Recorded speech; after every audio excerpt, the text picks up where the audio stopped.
You're listening to an Airwave Media Podcast. Grown-ups, if there's a child in your life who is interested in, curious about, or fascinated by people and places from history, then my podcast, The Past and the Curious, might just be a hit in your home. From the invention of microscopes to world-traveling dogs to fashions of the 1890s, gold rush ghost towns, and audiences going wild for walking competitions, we've got a little bit of it all. Hosted by children's author and museum educator Mick Sullivan, that's me, the show is fun, funny, engaging, honest, and beloved by kids and parents alike. Find The Past and the Curious at all the usual podcast places.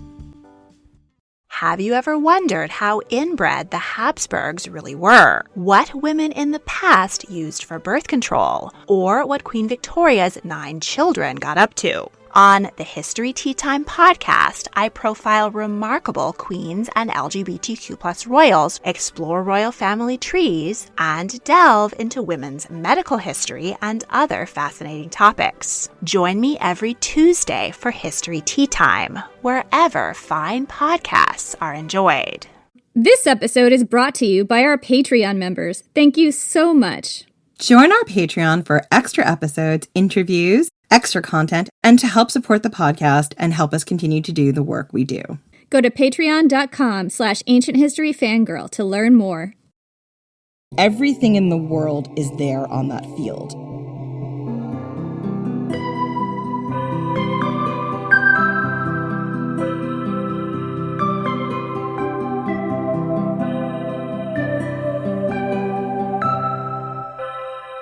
I'm Jenny Williamson. And I'm Jen McMenemy. And this is Ancient History Fangirl. In our last few episodes, we've told you what we know about pre-Roman Gothic archaeology, culture, and history. We've told you about conditions both inside and outside the Roman Empire that kicked off the migration era. We've taken you on a whirlwind tour of some of the Gothic Wars, of which Alaric's rebellion was only a small part. And now we're going to zoom in and tell you the story of one of those Gothic wars in more detail, the War of 376 to 382, a war that may have occurred during Alaric's childhood and that may have been a radicalizing event for him and for thousands of people who followed him.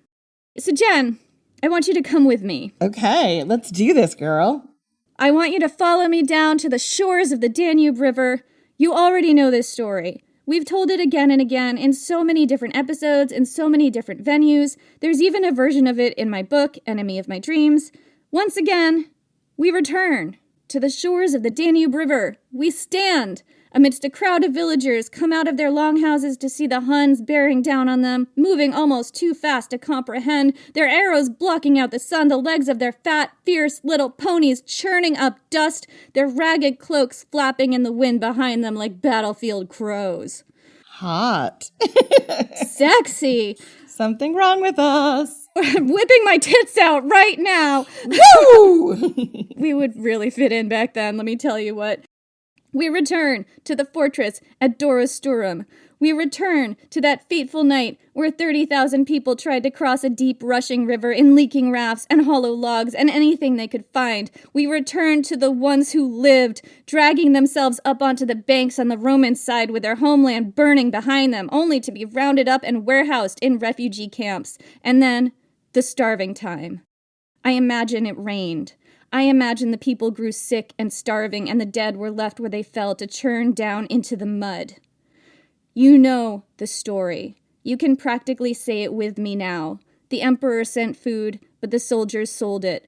The people starved and starved, until finally they were selling their own children into slavery in exchange for dogs to eat. 1 child for the slaver's block, 1 dog for the roasting spit. That was the going price. Meanwhile, some refugees never got rounded up and put into camps. You could find them begging in the streets of any large town, women and children who had somehow survived, the ashes of their homelands still stuck in their lungs, clinging to their skin. The Romans turned their faces away from them, tried not to look at them, shut their cities against them, separated parents and children, took girls for sex slaves, slaughtered boys in their market squares. It was amidst this incendiary climate that a group of Goths broke free of the camps. They rampaged across Roman territory, dealing out defeat after defeat to the Roman army and killing the emperor. Their rebellion could not be stopped, would not be stopped, until it broke like a wave and shattered against the legendary walls of Constantinople. In the ashes of its aftermath, Alaric would rise, Rome would burn, and the empire itself would fall. This is that story. Real bleak and dark, and not at all with overtures of things happening today. I think there's a lot of echoes to things happening today, and that's one of the reasons why it felt so important to me to tell this story in more detail now. Absolutely, and obviously I'm being facetious, as we all know. Well, sometimes you have to laugh because if you wouldn't, you would cry, and just what you're reading here and like the story you're telling is so dark that it's like, well, if I don't laugh, I am gonna cry, and sometimes you just need that as a coping mechanism. Yeah, it's a release, right? Like, I feel like I'm a very nervous laugher. We've talked about this when we did our Plague of Justinian episode, and I tend to laugh sometimes at inappropriate times because if I don't, I will start weeping. That's kind of it. You know, that gallows humor sometimes saves me from being a block on the floor, just melting and sobbing. And we have that in common because in the dark timelines of my life, I've found that I develop a very dark sort of gallows humor sensibility. It's a coping mechanism. I'm sure many, many people who are listening can relate. You are not alone if you do that too. So join us as we continue down what is going to be a very dark timeline and tell you this story, the story that shook an empire, maybe even toppled it. So, we go back to the beginning. In 376 AD, when the Huns bore down upon groups of Goths living on the Danube River, there were two groups of them on the banks of that river, the Tervingi and the Gruthungi. These were two large influential tribes, each with their own leaders, Fritigern and Alavivus on the Tervingi side, Alatheus and Saphrax on the Gruthungi side. Ancient writers suggest there could have been as many as 200,000 all told on the shores of that Danube River looking for refuge from the Roman Empire, but more modern historians believe it was probably half that or even less, which was still a lot of people. And when these people crossed the Danube, they didn't just do it willy-nilly. They had to get permission from the Emperor Valens. They had to negotiate a settlement treaty. Sources suggest that Valens was in no position to stop them. He was over 1,000 miles away in Antioch, preparing to lead a campaign against the Persians. Because he had his hands full at the time, Valens agreed to settling the Goths within his borders. Not only could he not really stop them, but this was an opportunity to negotiate a settlement treaty that involved conscription. These people represented a new source of cheap soldiers, which he was probably going to need after this campaign. So, Valens gave the Goths very favorable terms for resettlement inside Roman borders. And this was kind of routine. Groups of different sizes were always breaking into Rome and asking for sanctuary. Usually, the deal was that the fighting-age men would be funneled into the Roman army, and the families would be settled throughout the Roman Empire, scattered around so they couldn't form a unified bloc and rebel. It also encouraged assimilation, so the new refugees would become Roman and accumulate that Romanitas. Romanitas! Romanitas, say it with the gravitas it deserves. Romanitas with gravitas. With gravitas. Yeah, they wanted to accumulate that Romanitas in a hurry. This was supposed to be a win for everyone. Yeah, that's how that works. But the deal the Goths got was actually better, at least on paper, than usual. Valens allowed the Goths to pick their own settlement. They picked Thrace and didn't break them up. In exchange, the Tervingi signaled that they were open to converting to Christianity. Oh, wow, they're going all in here. They're going all in, and there's going to be more about the Christianity later. I'm going to zoom in on that one part. Get excited. So there was one catch, though. The Tervingi, I'm saying Tervingi. I don't know if it's Tervingi or Tervingi. You can say either one, Jen. I mean, I'll probably do it interchangeably. I don't know how they would have said it in Gothic. The Tervingi were allowed to cross the Danube River. The Gruthungi weren't.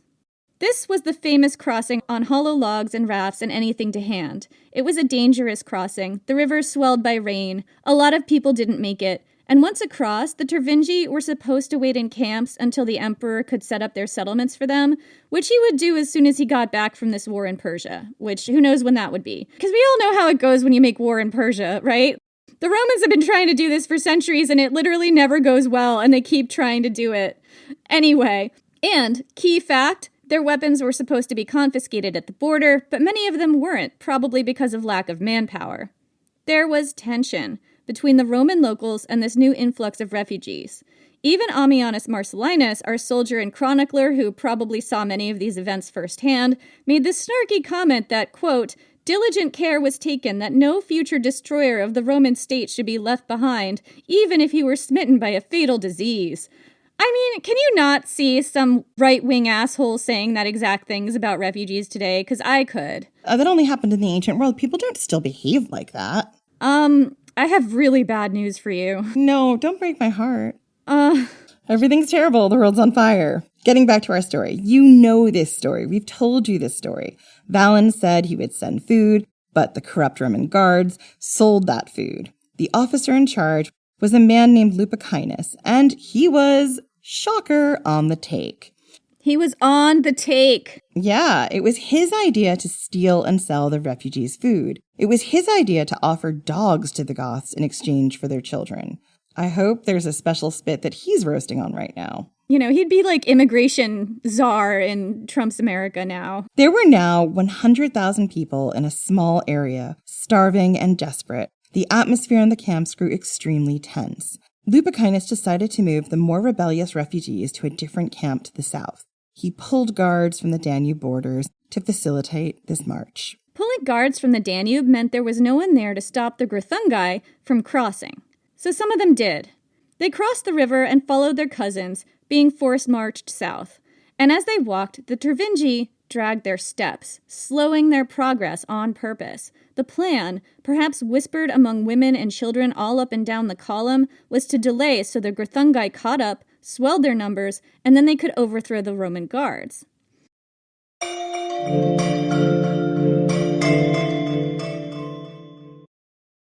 Hello everyone, my name is Wesley Livesey from the History of the Second World War podcast. My podcast is a mostly chronological retelling of the Second World War, and I hope you will join me on a journey through the most cataclysmic conflict in human history, as we try to answer the questions of not just what and where, but how and why. Join me on a journey not just through the famous campaigns, battles, and events, but also on a trip around the globe as we broaden the scope of Second World War history beyond the well-known battlefields of Europe and the Pacific. During weekly episodes, I seek to provide new insight for longtime students of the war, while also being a great jumping-on point for anyone seeking a deeper understanding of the Second World War. This podcast has made it to the invasion of Poland in 1939, and start listening now to find out how the world would find itself embroiled in its second worldwide conflict in just 20 years. You can find History of the Second World War on all major podcast platforms, or at historyofthesecondworldwar.com. No one hates history, they just haven't found the right teacher yet. Or in this case, a nerdy best friend who loves to tell you all about world history, women's history, and weird history. Hi, I'm TK, the creator of For the Love of History podcast, a place for people who want to learn more but don't know where to start, and history lovers who want to break from the mainstream. From rat trials to warrior women, we cover topics from every country and era. Whether you're a history expert or just starting out, there's a place for you here in the Time Machine. So join me every Friday on your favorite podcast platform and YouTube for a brand new topic. See you there. Bye. Hello everyone, Takuya here. And I'm Gabby. And we are the hosts of History of Everything, a podcast which you can probably guess by the name is, well, it's about everything. Do you want to know why people thought potatoes were evil and would give you syphilis? Are you curious about all the stories of the terrible and stupid ways that people have kicked the bucket over the years? Do you want to hear tales about all of the different badasses of history and the lives that they had brought to life? Well, if so, then look no further. History of Everything is just the right podcast for you. It's available on Spotify, Pandora, and anywhere else that you get your podcast from. Join us for some fun and just see how weird and wacky history can be.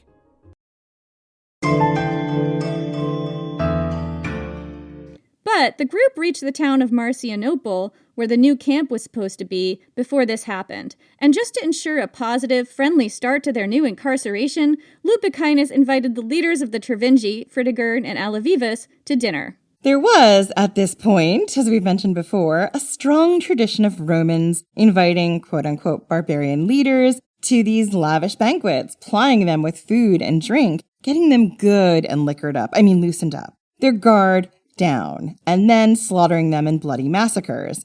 This was precedent. Ammianus Marcellinus describes 4 instances of this happening.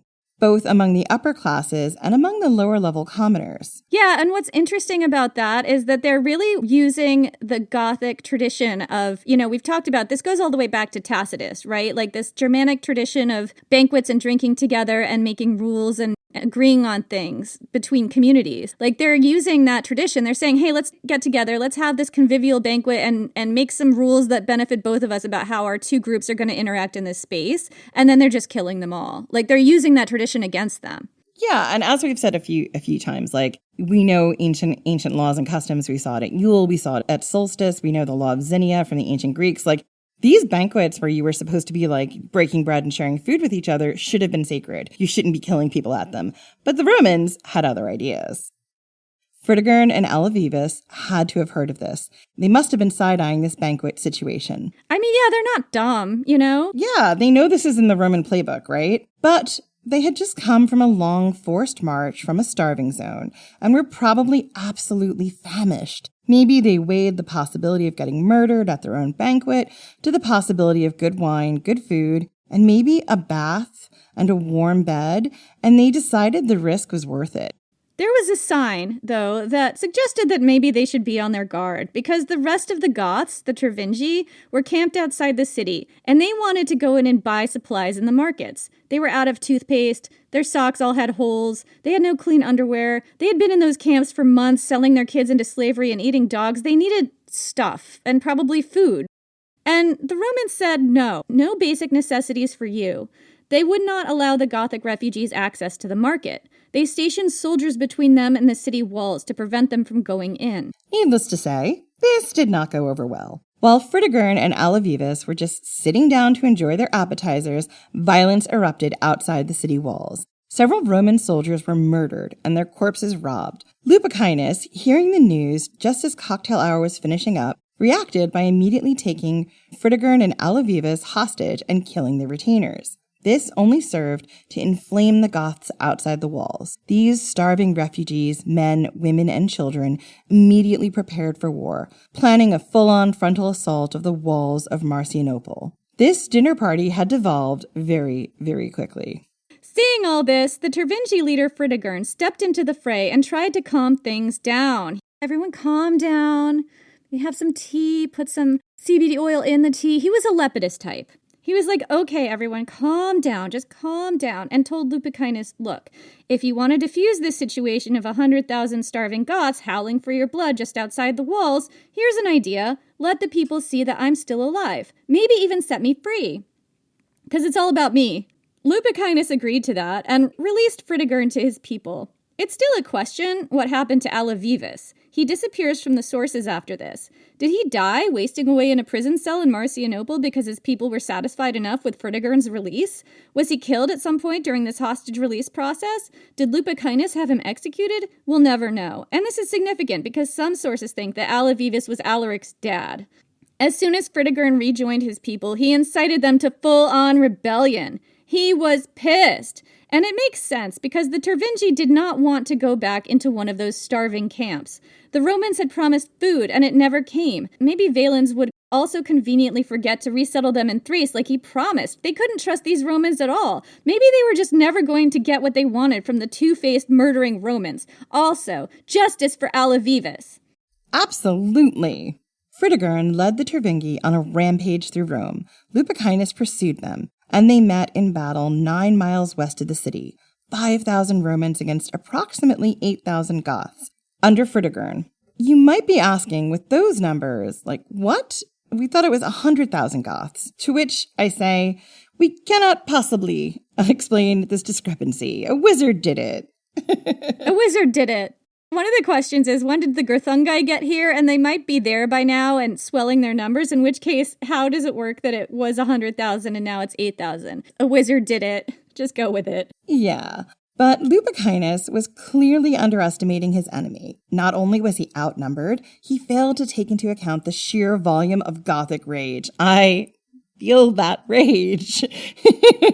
Think a lot of us do right now. Ammianus Marcellinus tells us that the Goths fell upon the Romans, beating them fiercely with shields and lance and sword, lashing out so violently and with so much sheer pent-up rage that the Romans fell back. All the junior officers were killed, the standards were lost, and Lupicinus, that coward, fled for his life.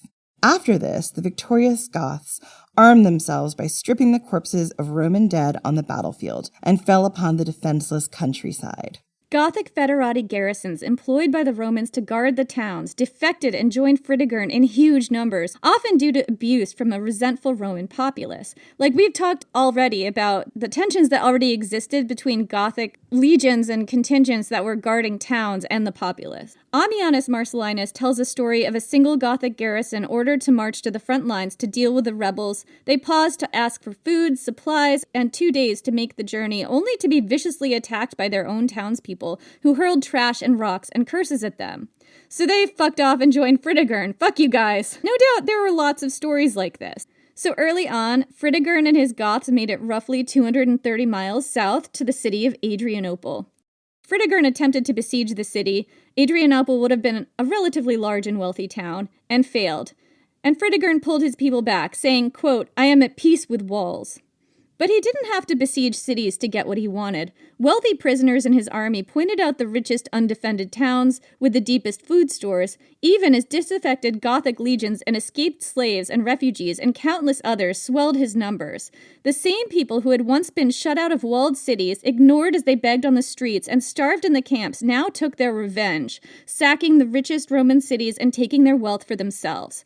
Ammianus Marcellinus tells us, quote, "For without distinction of age or sex, all places were ablaze with slaughter and great fires. Sucklings were torn from the very breasts of their mothers and slain. Matrons and widows whose husbands had been killed before their eyes were carried off.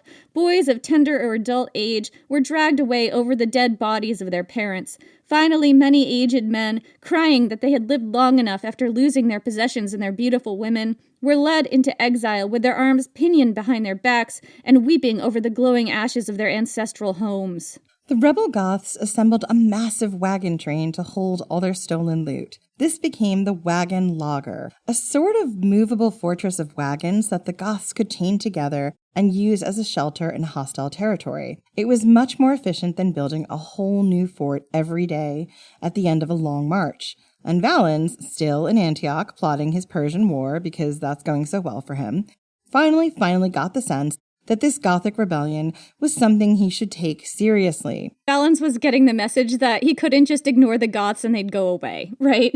It feels to me very Spartacus here. You know what I mean? Like, it's very much that feeling of like, oh, I guess this is a problem I now have to deal with. So Valens sent word to his generals and allies at all corners of the empire, enacting a mass movement of troops to block key strategic passes and hem the Goths in. Valens was the Eastern Roman emperor. At this point, Rome had been divided into West and East, and he sent word to his Western Roman counterpart, his nephew Gratian, to help mobilize.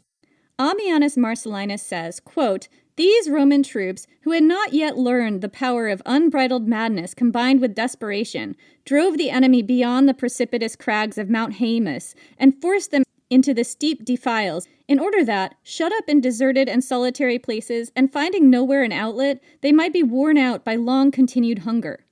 But these were the survivors of the starving time. These were the ones who fled before the Huns, who crossed the river and survived in the camps, who had to sell their children into slavery in exchange for food for one more day. They knew hunger and hardship. They could endure." Damn straight they could. And they had their wagon fortress. They took refuge in a circle of sturdy wagons, all chained together with heavy chains, venturing out to wage a guerrilla war in the crags and defiles and ravines, plundering all the surrounding towns. Finally, the Goths and Romans met at a town called Ad Salicis, or the Willows.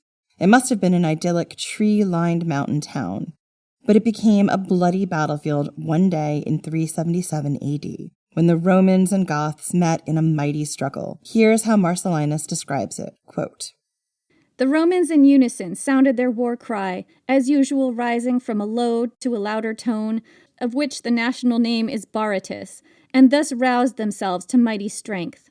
But the barbarians sounded the glories of their forefathers with wild shouts, and amid this discordant clamor of different languages, skirmishes were first tried.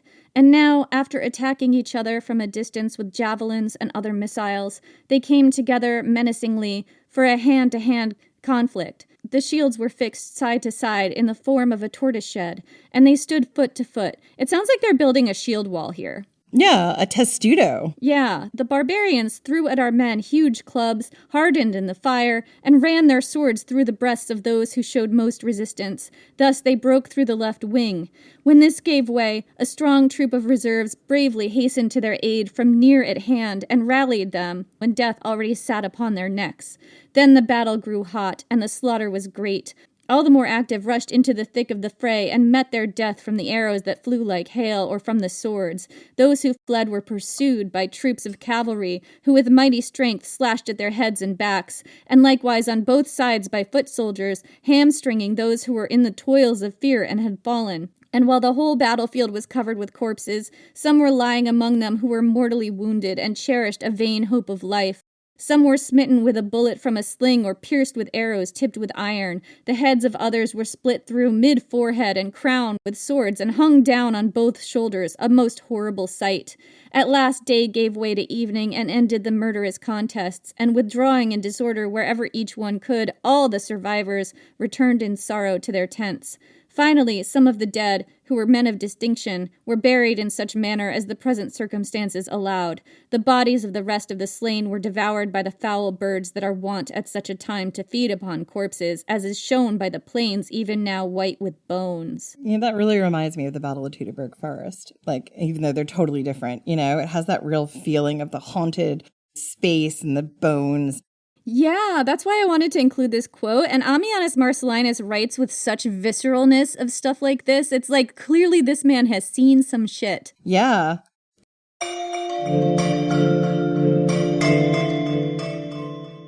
This is Jen. And Jenny. From Ancient History Fangirl, and we're here to tell you about Jenny's scorching historical romantasy based on Alaric of the Visigoths, Enemy of My Dreams. Amanda Boucher, best-selling author of the Kingmaker Chronicle, says, quote, "This book has everything: high-stakes action, grit, ferocity, and blazing passion. Julia and Alaric are colliding storms against a backdrop of the brutal dangers of ancient Rome. They'll do anything to carve their piece out of this treacherous world and not just survive, but rule." Enemy of My Dreams is available wherever books are sold. Baseball is back, and the first pitch is on Netflix. The New York Yankees, led by seven-time All-Star Aaron Judge, head to the San Francisco Bay to take on Rafael Devers' San Francisco Giants. This season kicks off with one exclusive opening night game. Watch MLB Opening Night, the New York Yankees versus the San Francisco Giants, live on Netflix. Wednesday, March 25th at 8 p.m. Eastern, 5 p.m. Pacific.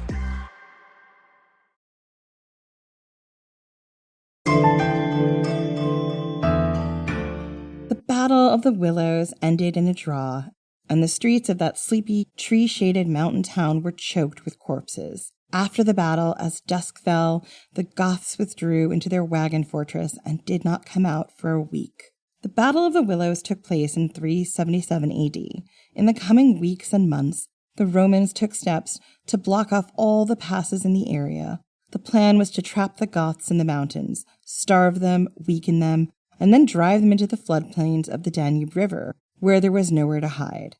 But these were the Goths of the refugee camps. They were harder and stronger, more inured to hardship than the Romans expected. Even so, they wanted out of these mountains. The Goths hurled themselves against the defenses in the passes and were driven back each time. Finally, Fritigern managed to hire Hunnic and Allan mercenaries to strengthen his numbers, and the Romans couldn't hold the passes against them.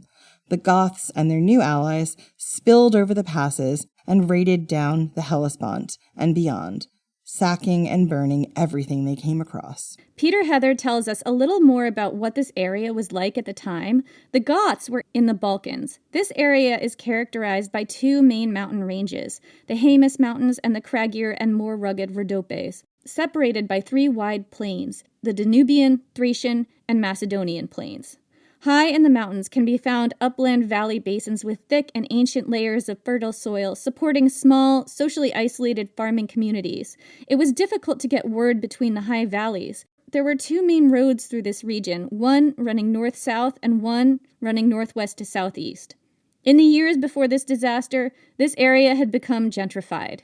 Generations beforehand, legionary soldiers had been granted land here, and that land had rapidly increased in value. I mean, there's all this rich soil in these high mountain valleys.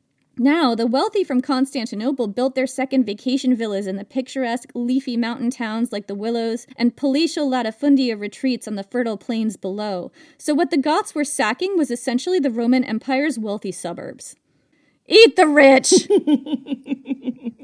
If you attack the wealthy suburbs, they're definitely gonna, make sure people notice. Ammianus Marcellinus describes what happened to these communities in brutal terms. Quote, "A most foul confusion of robbery, murder, bloodshed, fires, and shameful violation of the bodies of freemen. Then there were to be seen and to lament acts most frightful to see and to describe. Women driven along by cracking whips and stupefied by fear, still heavy with their unborn children, which before coming into the world endured many horrors. Little children, too, clinging to their mothers. Then could be heard the laments of the high-born boys and maidens, whose hands were fettered in cruel captivity. Behind these were led, last of all, grown-up girls and chaste wives, weeping with downcast faces, longing even by a death of torment to forestall the imminent violation of their modesty. Among these was a freeborn man, not long ago rich and independent, dragged along like some wild beast and railing at thee. Fortune, as merciless and blind, since thou hadst in a brief moment deprived him of his possessions, and of the sweet society of his dear ones, had driven him from his home, which he saw fallen to ashes and ruins, and sacrificed him to a bloody victor, either to be torn from limb to limb, or amid blows and tortures to serve as a slave." I think one thing that really strikes me about how Ammianus Marcellinus writes about this is how quickly fortunes can turn. Like, these were people who thought that their lives were stable. Like, they thought they had stability and protection from the Roman Empire. They were living what they saw as very normal lives with their families. And then in one instance, they could lose everything. And I think that we're still inured to that destruction today and are just barely learning that this can happen. Our security can be eroded when we don't even know it. And this could happen. Stuff like this happens to people. It does. And I think, it is, like as Jenny said, this would have been the suburbs. People thought they were safe. No one was going to come and hurt and invade their life. And all of a sudden, everything is taken from them in a matter of minutes. And that's still happening today. Things like Donald Trump completely eroding and erasing global alliances that we've had to secure ourselves since the Second World War. Like, if all that goes away, these people could be us. Well, these people are refugees and from other countries, right? These are people, in like Gaza and other countries where this is their life, and they're being constantly, their way of life is being constantly threatened and eroded and uprooted over and over again on the daily. And I think, it's easy, like, particularly from an American standpoint, to not think about the fact that this is still happening. And a lot of the policies we are involved in right now are taking away that stability. They've worked a really hard time to build up. Exactly. Peter Heather tells us in his book, The Fall of the Roman Empire, A New History of Rome and the Barbarians, that, quote, "All the main excavated late Roman villas of the region, north and south of the Haemus Mountains, were abandoned at this point, most of them showing an extensive destruction layer. The devastation was so widespread that Valens had to reduce the taxes levied on the area. The next big clash came in 378 AD at the Battle of Adrianople. By this time, Valens was well aware that there was a 5-alarm fire going on in this area. It had impacted the rich people, and he had been trying to disentangle himself from whatever he was doing in Persia for ages, granting them concessions, demilitarizing his posture, winding things down. Finally, on May 30th of 378, his army reconvened in Constantinople, preparing to rein in the Goths, and he faced riots in the streets from people who were furious he hadn't acted sooner. Valens reorganized the military, demoted the officers who were in charge of the bloody stalemate of the Willows, and sent out forces to pick off Gothic raiding parties as he prepared for war. Just one small Gothic raiding party, slaughtered while it was sleeping, was found to have loot, quote, "too great to be contained in a city and the broad plain about it," unquote, according to Marcellinus. Meanwhile, Gratian, the Western Roman emperor and Valens' nephew, personally led troops to help. When he was beset by hostile tribes on the way and managed to defeat them, Valens was, according to Ammianus Marcellinus, consumed by jealousy and insecurities about his own military prowess. So this is weird, and I just feel a need to discuss it. It's an odd characterization. This is all from Ammianus Marcellinus, and I don't know why he describes Valens this way. So Valens is generally remembered as a tough, rough-hewn kind of guy. He had one eye. He was stocky and a bit paunchy. Maybe he had a dad bod, I'm not sure, but he had been around the block quite a few times. He just tromped from one end of the empire to the other. He looked like he had been ridden hard and put away wet. But Ammianus Marcellinus depicts him as being deeply insecure about his own martial prowess and jealous of his younger, flat-stomached, two-eyed nephew. Kind of weird, right? Like, I don't know why this is happening. I'm guessing, like, potentially it's because, like, at this point in time, Valens is becoming incredibly unpopular because of all these Gothic raids that are happening, and his nephew, who's, like, swooped in, is like the Pompey, right? It's like Crassus and Pompey. He's the hero, even though Crassus did the heavy lifting in that war. And, like, you know, that's how the people are seeing it, as opposed to, like, how historians will see it, which is like, this is a weird thing to be upset about. The other thing that might be going on here is that Valens makes some specific military decisions that didn't work out so well that might seem incomprehensible to a chronicler like Ammianus Marcellinus if he wasn't privy to those decisions. So he might be doing some characterization to explain things that are hard to explain. Anyway, Marcellinus tells us that on the way, Valens kept hearing news about other people's exploits that fed his insecurities. First off, his own underlings kept sending him hyped-up messages about their successes picking off small Gothic war bands, so he was jealous of his own men, which is such a weird attitude. And second, his nephew Gratian fought a battle on the way there and emerged victorious. Valens didn't get his big war in Persia, which is just telling me, like, this whole Persia project is almost always this ego boost for these people. And he wanted to be a big warlike emperor, too. He was, quote, eager to do some glorious deed to equal his young nephew, whose valiant exploits consumed him with envy. I mean, okay. It is kind of weird that Valens is remembered this way. He served high-level military positions under 2 previous emperors before ascending to the throne himself. He fought a previous Gothic war before this one, emerging victorious against 2 Gothic leaders, Alaric and Alaric, who I will get to in another episode, let me tell you what. He bore the honorific Gothicus Maximus by now. But for some reason, we are told he just seethed with jealousy over his nephew Gratian and his own officers just doing their jobs. Okay.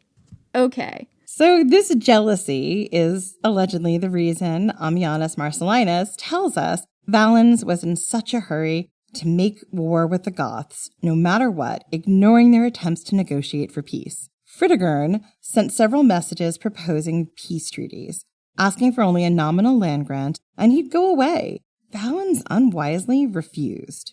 Instead, Valens marched his army toward Adrianople in eastern Thrace. Today, it's in northwestern Turkey. And as the build-up to the battle happened, he made some strategic mistakes. Again, this has been attributed to his desire to have a badass victory to assuage his anxieties and jealousies. I mean, can you see the dovetailing here with, like, the end of Crassus, who also died in Persia? Like, I feel like at that point in time, he had his dad bod and, you know, his campaigns hadn't gone well. And he was like, I must beat and make my name for myself. He doubles down. I mean, this might be a Roman cultural attitude that people had. I don't know. Like, it just feels like one of those kind of like literary history things, right? Like, now we're going to show the end of this great man with this hubris.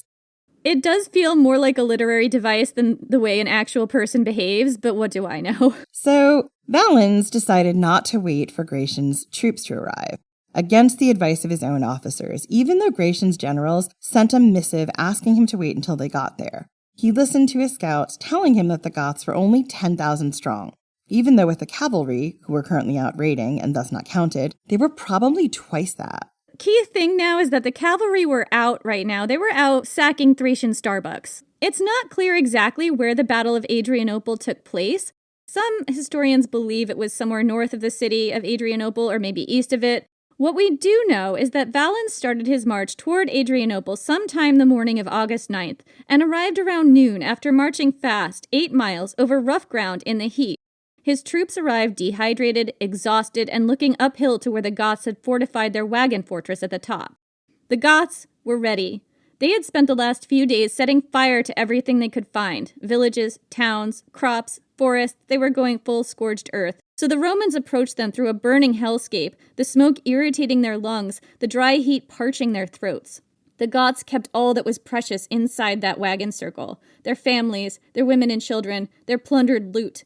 Fritigern, The Gothic leader had one goal: delay the Roman attack until his cavalry, out picking up an egg sandwich at the bodega or something, returned. He was hoping the Roman army would be slowed down by the exhaustion and heat, demoralized by seeing the burned and wasted countryside that was once so beautiful. He further distracted them by opening a negotiation for an exchange of hostages, which was mostly a ruse. As the back and forth of hostage negotiations continued, some Roman battalions started fighting before receiving orders, probably because they thought this would be easy. They wanted the glory and revenge for all the horrible plunder and people being dragged naked from the glowing coals of their homes and, all that poetic stuff like that, right? They wanted to be the heroes. They wanted to revenge the recently eaten rich. They were like, we want to eat the poor?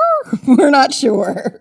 That seems to be what's happening, yes. Exactly. And it was then that the Gothic cavalry returned and descended on the Romans, quote, like a thunderbolt, and threw everything into confusion. Here's how Ammianus describes it, quote, on every side armor and weapons clashed, and Bellona, raging with more than usual madness for destruction of the Romans, blew her lamentable war trumpets. Our soldiers, who were giving way, rallied, exchanging many encouraging shouts, but the battle, spreading like flames, filled their hearts with terror, as numbers of them were pierced by strokes of whirling spears and arrows. Then the lines dashed together like beaked ships, pushing each other back and forth in turn, and tossed about by alternate movements, like waves at sea. He's really evocative when he writes about this. He's so evocative, and you have to imagine here that, for the Romans, this is a battle that they're taking on with their enemies, the Goths. For the Goths, their women and children are in this wagon circle, right? Everything in the world is there on that field. So if they can't leave with a victory, then they'd rather die on that field. That's the kind of rage they're going with, because they will not stand by and let their women and children be taken from them. So it's really interesting to look at how that dichotomy works and what happens. And what's at stake for each one? The stakes seem to be a lot higher for the Goths, each individual Gothic person at this point. The tide soon turned in favor of the Goths. Valens took refuge with the lancemen and the macemen, stepping over piles of corpses, his own and the enemy's, to get there. His closest bodyguard was gone, his officers scattered and fled the battlefield. The slaughter continued after dark, quote from Ammianus Marcellinus. And so the barbarians, their eyes blazing with frenzy, were pursuing our men, in whose veins the blood was chilled with numb horror. Some fell without knowing who struck them down. Others were buried beneath the mere weight of their assailants. Some were slain by the sword of a comrade, for though they often rallied, there was no ground given, nor did anyone spare those who retreated. Besides all this, the roads were blocked by many who lay mortally wounded, lamenting the torment of their wounds, and with them also mounds of fallen horses filled the plains with corpses. To these ever irreparable losses, so costly to the Roman state, a night without the bright light of the moon put an end.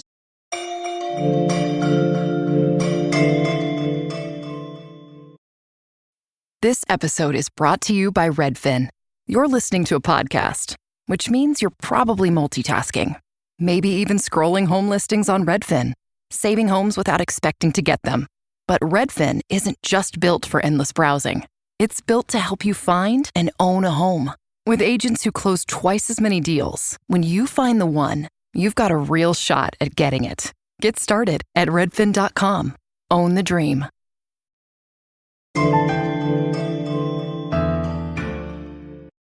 So amidst all this terror and darkness, on a night black and moonless, the Emperor Valens took refuge with common soldiers, disappearing among them. And then, sometime that moonless night, he was shot with an arrow.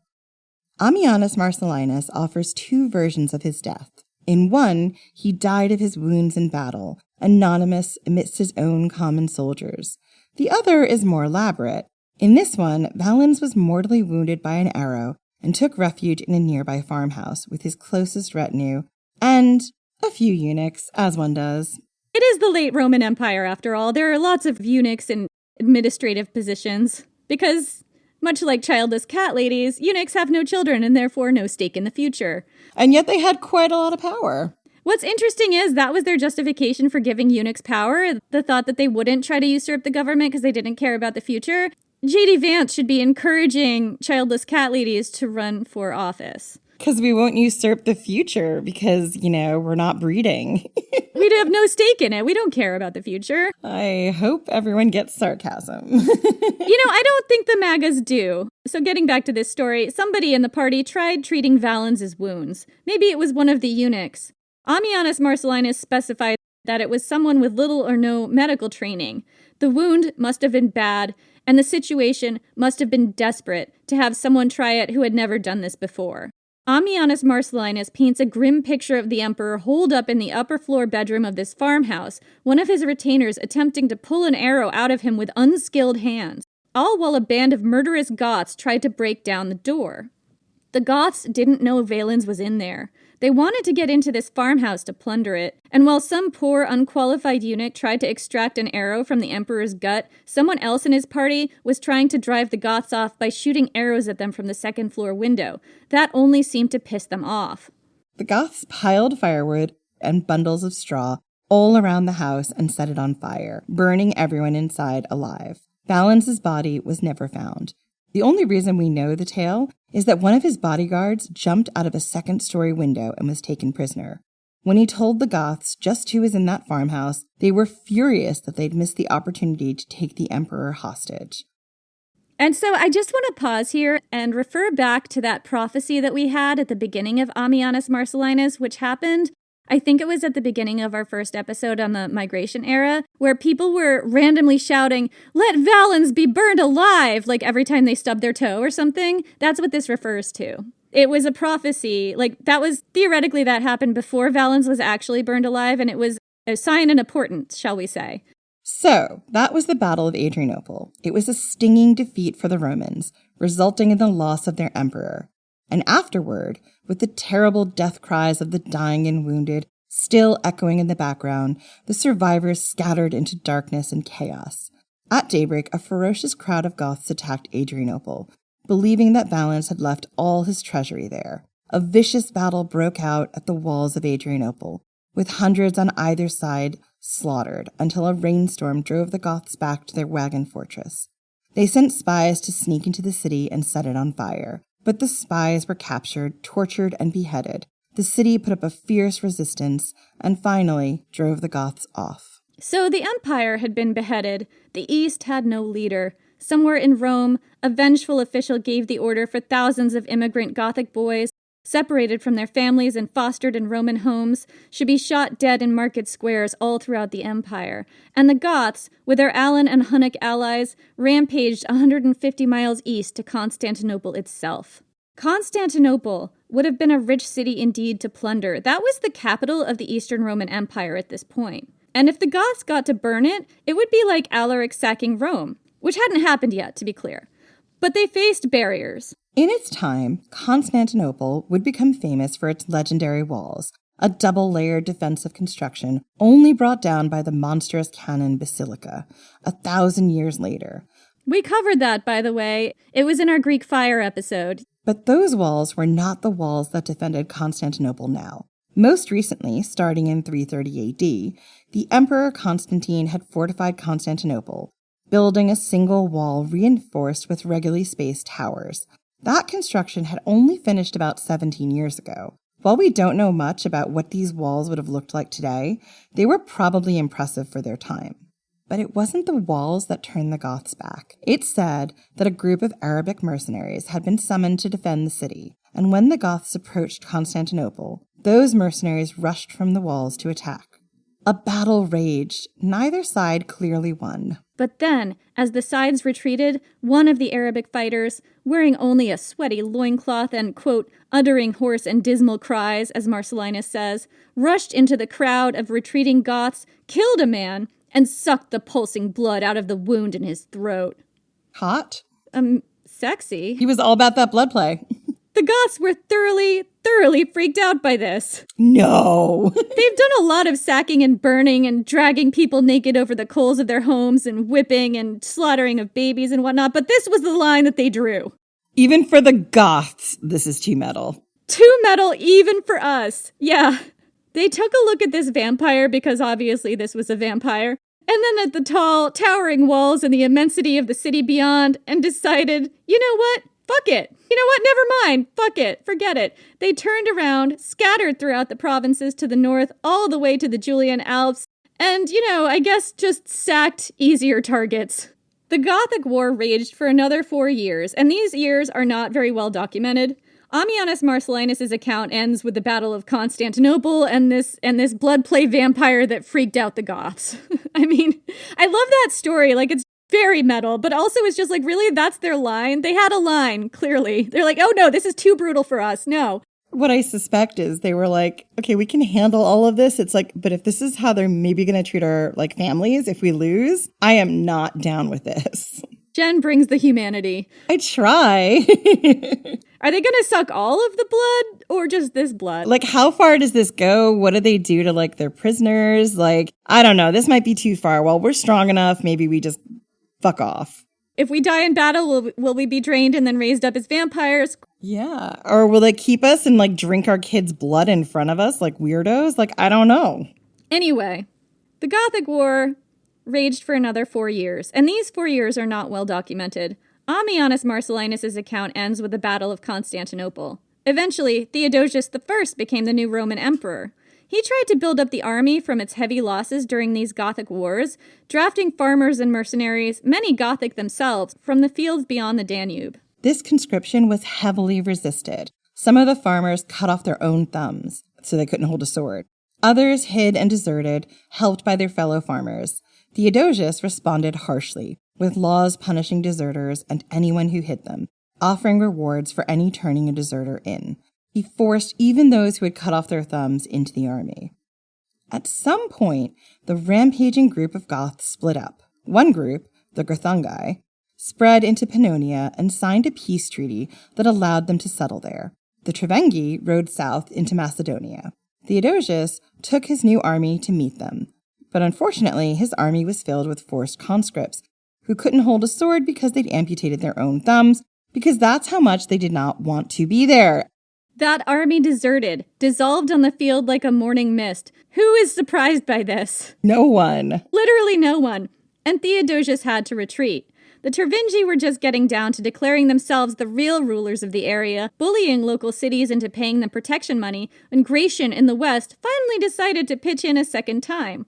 He sent a contingent of forces who actually maybe had thumbs, co-led by the General Arbogast, who I'm assuming had thumbs, to put the Gothic rebellion down. Theodosius retreated to Constantinople, where peace negotiations were opened. At this point, the Gothic army was under new leadership. Fritigern had disappeared from the sources by now. He may have been killed by battle, we're not sure what happened to him. But anyway, the Goths negotiated themselves, as far as I can tell, right back into the treaty Valens had offered them when they came over the Danube in 376, which at this point was 6 years ago. They were allowed to stay together, to operate as one autonomous unit within Rome with their own laws, cultural traditions, and unification as a people. This was a pretty good deal for the time. They were given lands inside the Roman Empire in Moesia, in Scythia, and Macedonia, and Theodosius even threw them a feast to celebrate. At which nobody was assassinated as far as I know. Whew! I'm surprised that they went to that feast, but maybe they were just like, listen, I'll risk the assassination if there's a warm bath and some wine and a soft bed. Mm-hmm. The Roman imperial propagandist, Themistius, gave a speech selling the treaty as a profound win for the Romans, turning swords into plowshares and all that. The catch was that the Goths were incorporated into the Roman Empire under heavy terms of conscription. The empire could call upon them at any time to field entire armies to operate as foederati, the ones who did the most dangerous jobs for the least pay. Theodosius never quite trusted these people. Not really.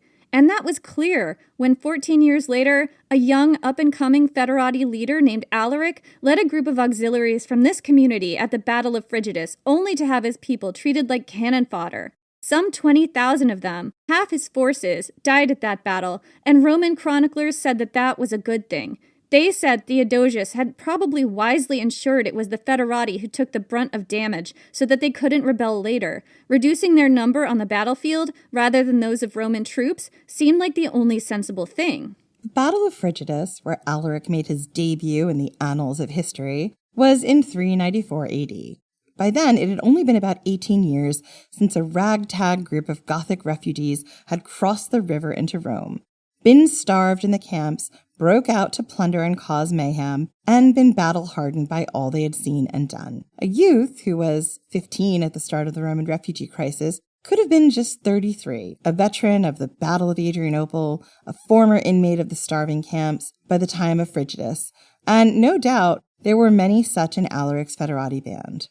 And it was these people, the people driven over the Danube and into the arms of Rome by an invasion of Huns, starving and begging on Roman streets, housed in refugee camps, starved and enslaved, who eventually broke out of their camps, rampaged across Rome, killed one Roman emperor, and only turned back in the shadow of Constantinople due to vampires, who were eventually resettled as one block in Thrace, overburdened with conscription. These people who would follow Alaric all the way to the gates of the eternal city itself. These people, that's who the Visigoths were. This was new. This was a whole different people than the Goths as a whole. They had suffered different things, and they weren't just Goths. They were not just Germanic. They had been joined by Hunnic and Alan mercenaries. The Hunnic and Alan mercenaries were non-white. Like, Alans were, I believe, Iranian horse warriors. And, the Huns, we're not 100% sure who they were, but they could have been Turkic, they could have been Asian, we're not sure. They were not just culturally or ethnically Germanic. I think that's a really important point. These people had experienced so much that had bonded them together, forged them in fire to become something new. And they weren't the only Goths around.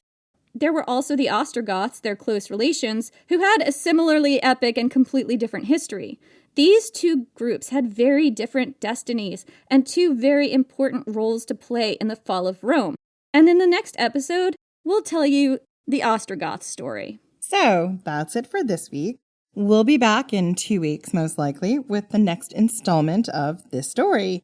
You can find us at Ancient History Fangirl on Instagram, where we're most active. We're also on Threads and Blue Sky and sometimes Facebook and TikTok. You can also, the best way to stay in touch with us at the moment and what we're working on building is our newsletter. You can find that newsletter at ancienthistoryfangirl.com. That's where we give you all the sort of teasers before we put them out on our social. We also do that on our Patreon. Our Patreon is where you get extra content, ad-free episodes early, and lots of minisodes featuring rabbit holes that we didn't have time to get into in our longer episodes. Yeah, you can find our Patreon at patreon.com/ancienthistoryfangirl. And this is usually the place where we thank Patreon members who recently joined. Unfortunately, we have no one to thank this month, so maybe you can be the first to join for next month, and we will get to thank you here. Yeah, and that would be amazing because our Patreon is really the thing that keeps this podcast going. Without it, we would not be able to continue bringing you these stories or making episodes. Yeah, so please sign up for that if you can, if you're able, and thank you so much for listening, and we will see you whenever we see you next.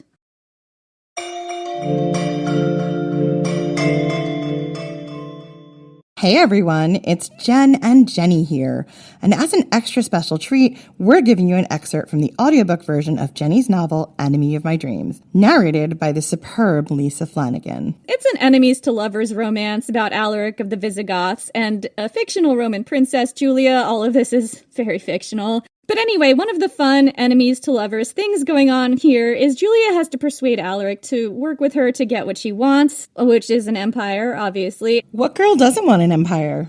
Right, give her what she really wants for Valentine's Day, Or her birthday, or Christmas, or whatever holidays you celebrate. Or just a random Tuesday. In the beginning of the book, their goals are a tad misaligned, shall we say. This scene isn't super spicy, but I would say that there is definitely some sexual tension here. And it's great because it's the scene where she's hungover in the woods and decides to try to vagmatize him, which is a sign of how desperate things are getting here. We hope you get a huge kick out of Lisa Flanagan's narration here and the scene in general, and you can pick up the audiobook or a physical copy. The hardbacks are gorgeous, or an ebook wherever all good books are sold. Lie on her back as she was made to do indeed. Julia would admit in the interest of fairness that she had drunk far too much last night. And she'd perhaps overestimated her own ability to hold the foreign liquor, which did not agree with the Blue Lotus. She'd vomited twice this morning. But nothing about the situation had required him to mock her before all of his men. The man wasn't just a terrifying warlord. He was rude, and for no good reason. She could give him everything he wanted, if only he would help her with the pesky little problem of not currently being Empress. Why wouldn't he take what she offered? Why wouldn't he take what she offered? Julia sat with her back to a tree, watching the men roll themselves in their cloaks and prepare for sleep. She didn't have a cloak. They all expected her to sleep on the ground and eat shoe leather. Her body still ached in places she didn't know existed from the long days spent on the horse. In Alaric's arms. A slow flush heated her cheeks. That man had no right to be so beautiful. Just looking at him made her angry.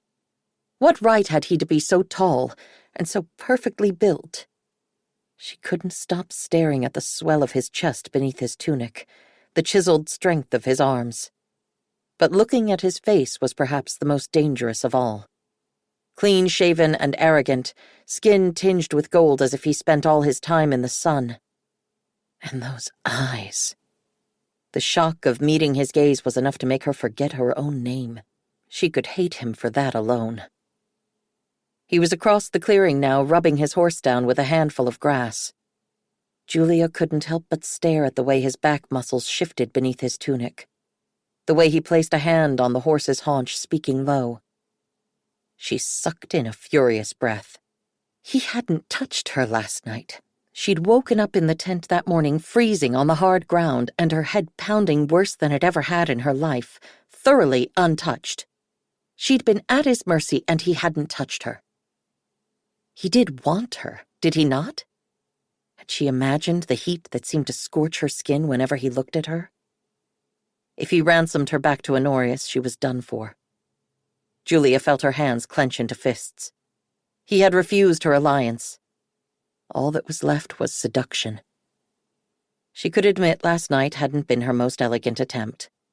But since when did a woman have to be elegant to seduce a man like that? He was a barbarian, was he not? Accustomed to taking what he wanted. She would have to try again, sober this time. Dark had fallen by now. Alaric was still awake, sharpening that wicked curved sword of his while he kept watch. He looked like everyone's nightmare of raiding barbarians in the night come true. She felt a slash of fear. A man like that wouldn't be gentle. He would take what he wanted, use her as he liked. A hot, explicit pulse bloomed between her thighs. Julia shifted uncomfortably on the ground. Stupid body. It would work, she told herself. Did men not fall at her feet? Cornelius had. And he had died for it. Julia felt a stab of sudden, crippling guilt. She shoved it away. Think, she told herself. How should it be done? She was a princess of Rome. She would not simply crawl under his cloak like a camp follower. But there was a river between the trees.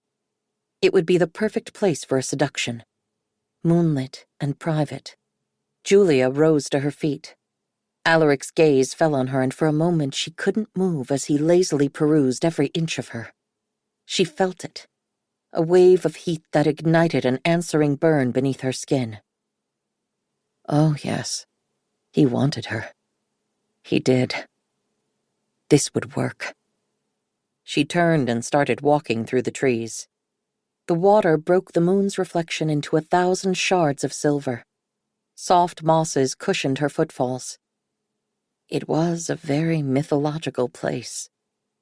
She would have chosen a perfumed bed for her first time, piled high with silks and cushions. But this would do. Her throat was suddenly dry with terror. Julia had always been aware of the effect she had on men. They blushed and stammered and averted their eyes, made fools of themselves to gain her favor.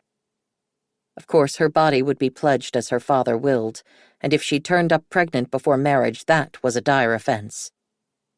In addition, her mother's death in childbirth still gave her screaming nightmares. None of that prevented her from taking lovers, of course, but she had always chosen very carefully.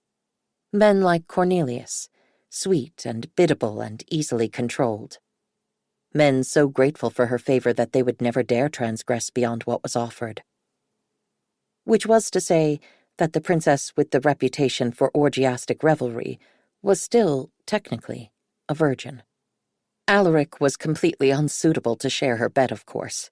If she'd ever met a man like him at court, she'd run in the opposite direction. But now she needed his favor. It was all so terribly unfair. Would it hurt the first time? Not with a considerate lover, but Alaric would surely be a brute. Stupid. What did it matter if it hurt? Starving on Pandateria would hurt worse. Julia eyed the sluggish water with trepidation. There were probably snakes and bugs and eels in that water. This was the furthest thing from her seduction of Cornelius.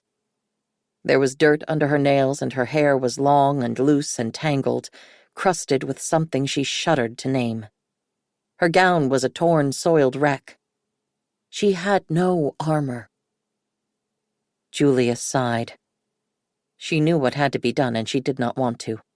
Did not want to go into the river and rise from it nude, hair streaming wet down her back. She would keep her gown on. It was silk. It would cling. Julia dipped a toe into the water and flinched. It was freezing. Hopefully the barbarian warlord would at least concede to do the deed on the bank. The bottom of the river was thick with mud that squelched between her toes. Julia waded into the river up to her thighs. Then, missing nothing in the world so much as her clean, heated baths at home, she sank into the water up to her breasts and waited. And waited. Really? Julia gritted her teeth. She was shivering violently now. Was it possible he had misinterpreted her blatant invitation? Who did he think he was to make her wait?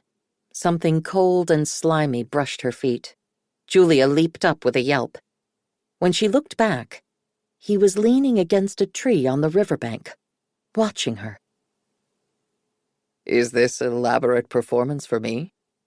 I'm honored.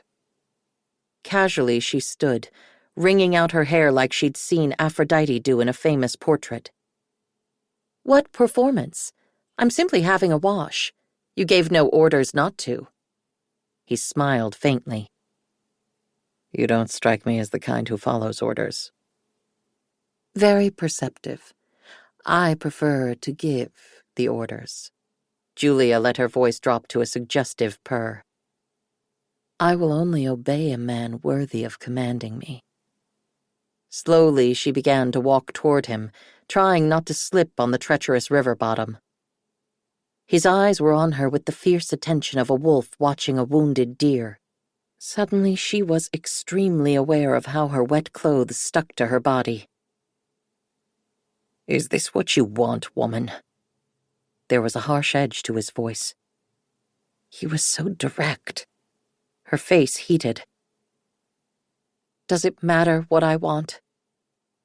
Yes, it damn well matters. Julia.